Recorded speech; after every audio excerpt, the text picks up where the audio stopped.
Samar-samar di kejauhan sana, di rumpun bambu rampal di depan saya ini, sudah nampak jelas bambu belalai gajah, tetapi masih di atas. Itu adalah salah satu bambu unik belalai gajah. Adakah selain bambu unik belalai gajah di sini? Saya masih mencari.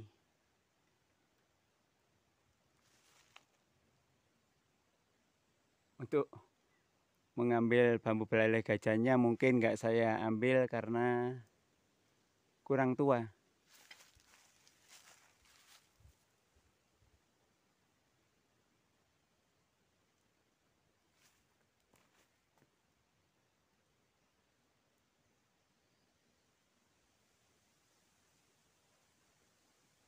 Meskipun kita ambil kalau bambunya kurang tua, sangatlah cepat keriput. Karena satu batang bambu kalau kurang tua, kalau kita ambil cepat keriput, juga hasilnya tidak memuaskan.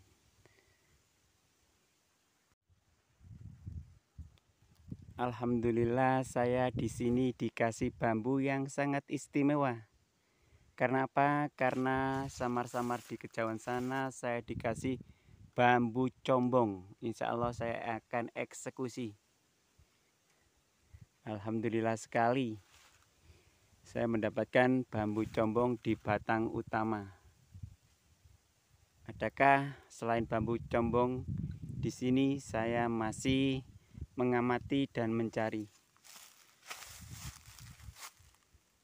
Memang tempatnya sangat-sangat menjanjikan untuk bambu yang sangat unik karena tempat yang sangat disakralkan.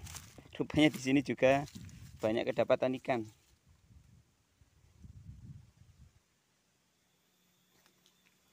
Bambu-bambu yang sangat unik.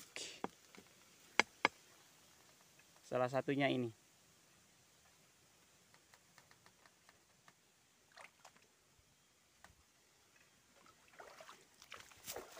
Ya Allah. Wow. Dalam membolang, setiap pembolangan memang saya jarang ada teman. 90% dalam pembolangan saya sendiri.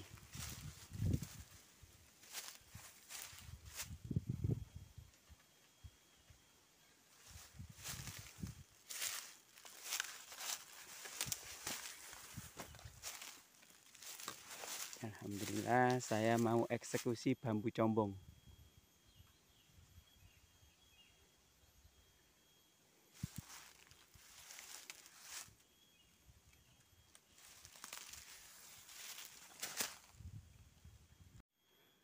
Saya mendapatkan bambu unik combong.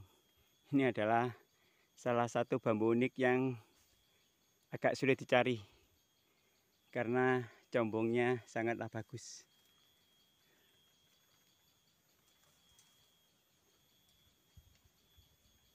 Selain bambu combong juga bambu tumpang sari.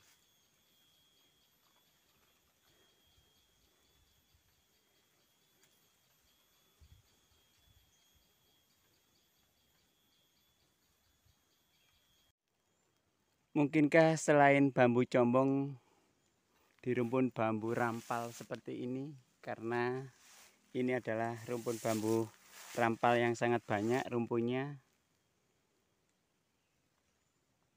Asa saya sesuatu di sini ada yang lebih istimewa selain bambu combong, bambu ruas pendek tupang sari, juga songgolangit, sambung roso, carang gantung.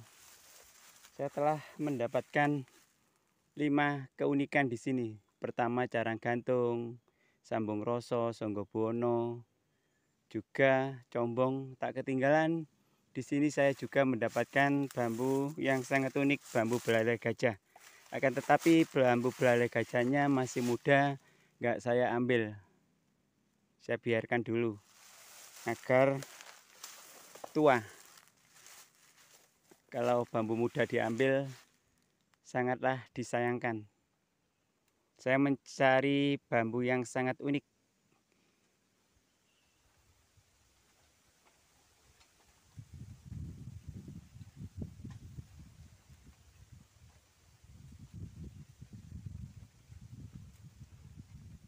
Sudah pasti dari kejauhan sana jarang gantung dan jarang gantung. Untuk bambu yang satu ini, bambu jarang gantung merupakan bambu unik yang sangat istimewa tuanya. Karena apa? Karena tua dari bambu jarang gantung sendiri biasanya ditaruh di atas pintu untuk menetralisirkan aura-aura negatif di rumah kita, terutama kiriman dari luar. Bambu carung gantung sendiri untuk menangkal ilmu guna-guna, ilmu kiriman, santet, tenung, modong, dan sebagainya. Di tanah Jawa biasa sangatlah banyak sekali jenis ilmu hitam. Akan tetapi kita harus selalu waspada. Karena apa? Karena manusia itu enggak sama. Bagi saya, manusia seperti rumpun bambu yang di depan saya sekarang ini. Manusia adalah sama, enggak ada bedanya. Cuma beda wujud dan beda nama. Seperti filosofi dari bambu sendiri.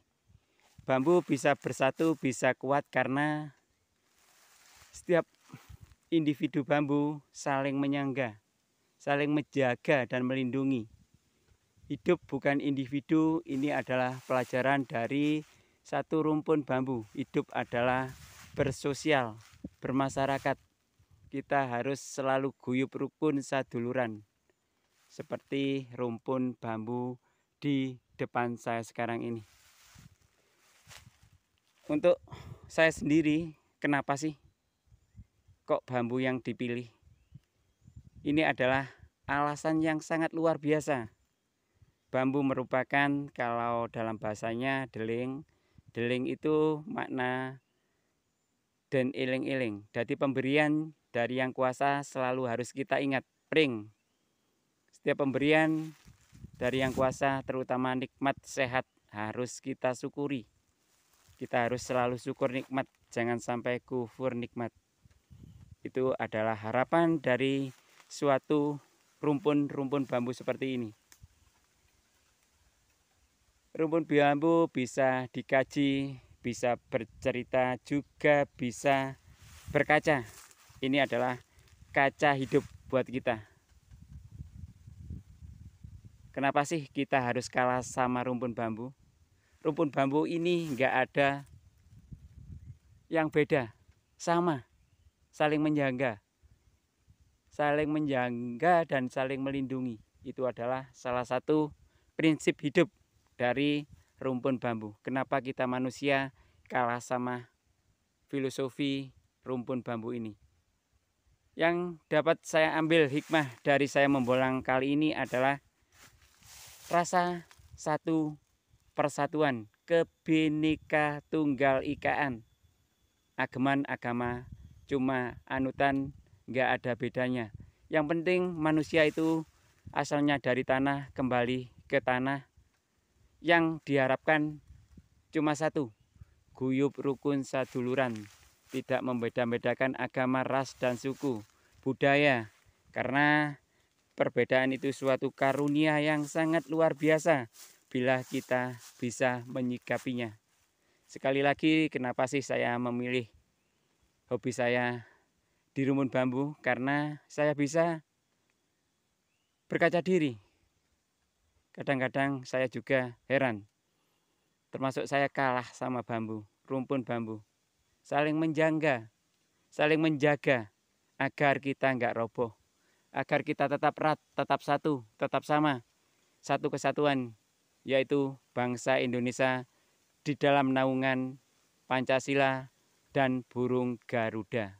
Itulah harapan dari sebuah rumpun bambu.